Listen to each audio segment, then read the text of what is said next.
নমস্কার বন্ধুরা, ঝিনুক ব্লগে স্বাগত। আজকে সকালটা শুরু মধু দিয়ে, কারণ আমার গলাটা এখনও একটু খুসখুস করছে, কাশি হচ্ছে, তাই মধুই হচ্ছে উপকারী, তাই মধু দিয়ে সকাল শুরু।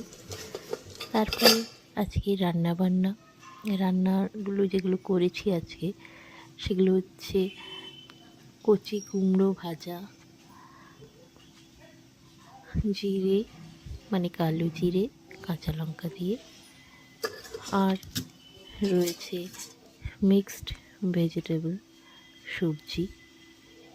এটা রয়েছে বিভিন্ন ধরনের সবজি, শীতের সবজি, শিম, বেগুন, বিট, গাজর দিয়ে হয়েছে। আর রয়েছে চাটনি, খুব সিম্পল একটা চাটনি। এটাই হচ্ছে আজকের মেনু। তো খাওয়া দাওয়ার পর আমরা ছাদ বাগানে মানে আমাদের ছাদে চলে এসেছি আড্ডা দিতে, এবং আড্ডার সাথে আজকে রয়েছে চা, গ্রিন টি। একটু বিকেলের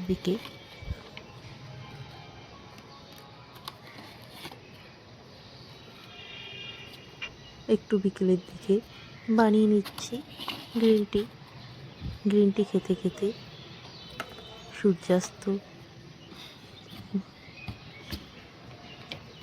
উপভোগ করছি।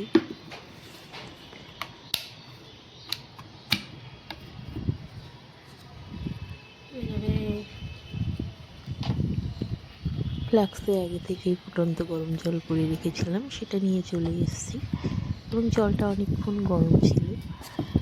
আর এই জল দিয়ে আমি বানিয়ে নিচ্ছি গ্রিন টি ব্যাগ, লিপটনের টি ব্যাগ। এটা হানি লেমন ফ্লেভারের, এটা বেশ ভালো লাগে খেতে, গলার পক্ষেও উপযোগী। তো এটা আমরা বানিয়ে নিলাম এই পড়ন্ত বিকেলবেলায় এরকম ছাদে বসে চা খেতে আর আড্ডা দিতে বেশ ভালোই লাগে। তো তাই এখন ভাবলাম যে একটু এরকমভাবে চা বানিয়ে খাই, বেশ ভালোই লাগবে, দিনটা বেশ ভালোই যাবে, সময়টাও বেশ ভালো কাটবে। দারুণ লাগছে চা খেতে, বেশ আরাম লাগছে। যেহেতু গলাতে একটু খুসখুসে ভাব আছে, তাই বারবার এর চা হলে বেশ ভালোই লাগে। তো গ্রিন টি খেয়ে নিচ্ছি, তার সাথে বিস্কুট আছে, যে মনে করবে একটু বিস্কুটও এর সাথে খেতে পারে, নাহলে না হলেও হবে, সেরকম কোনো অসুবিধা নেই। যাই হোক, এরকম বিকেলবেলায় চা খেতে বেশ ভালো লাগে। আপনাদের কার কার এরকম ভালো লাগে জানাবেন কমেন্টে অবশ্যই।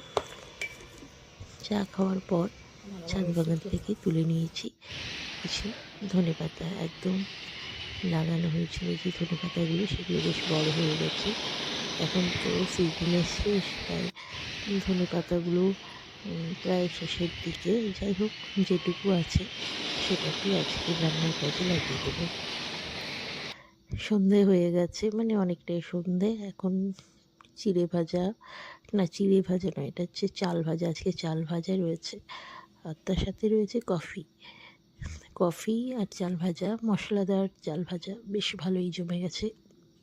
দুটো আমরা খেয়ে নিচ্ছি। খেয়ে নেওয়ার পর আজকে রাতের রান্নাগুলো শুরু করে দেব, কারণ কাল সকাল সকালই আবার বেরিয়ে পড়তে হবে কাজের জায়গায়। তো এই কদিন আমাদের বেশ তাড়া রয়েছে। খাওয়া দাওয়ার পর আজকে রান্নার কাজে চলে এসেছি। সব কিছু প্রায় রেডি হয়ে গেছে, পেঁয়াজ কাটা, আদা রসুন বাটা, ধনেপাতা, এগুলো সব রেডি হয়ে গেছে।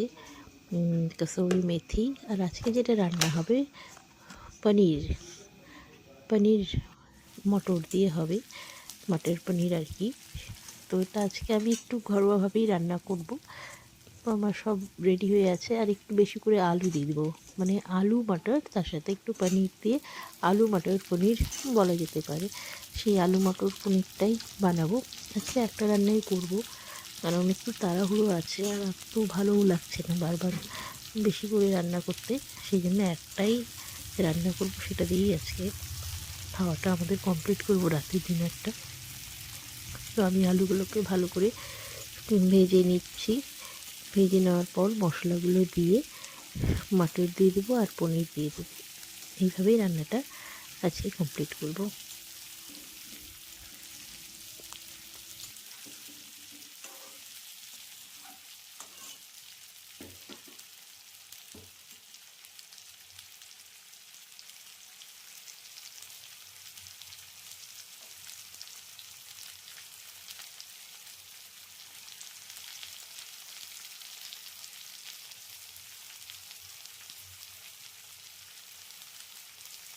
শীতকালে মটর পনির ছাড়া শীতকালে অসম্পূর্ণ মনে হয়। মটর পনির একবার অবশ্যই রান্না হবে, একবার কেন 2-3বার তো আমাদের হয়েই গেছে। তো কয়েকটা হচ্ছে সাধারণভাবে, আর কয়েকটা একটু হোটেল স্টাইলে কয়েকবার করা হয়। আর মটরশুঁটির কচুরি, সেটা তো হবেই। মটরশুঁটির কচুরির রেসিপিও আপনাদের সাথে শেয়ার করেছি। তো ভালো করে আলু আর মটরটা কষে নিতে হবে। তো আলুটাকে ভালো করে ভেজে নিচ্ছি, মটরটা তো পরে দিলেই হবে, বেশিক্ষণ সময় লাগবে না মটরটা সেদ্ধ হতে। আর পনিরও তাই, পনিরটাকে একটু গরম জলে ফুটিয়ে নিলেই পনির রেডি হয়ে যায়। আলুটাই যা কষিয়ে একটু সেদ্ধ হওয়ার ব্যাপার আছে, বাদ বাকি বেশি সময় লাগবে না। খুব ইজি রান্না এবং খেতেও খুব ভালো লাগে, সুস্বাদু। তো এবার টমেটো দিয়ে দিলাম। টমেটো আলু মশলা ভালো করে কষিয়ে নিতে হবে।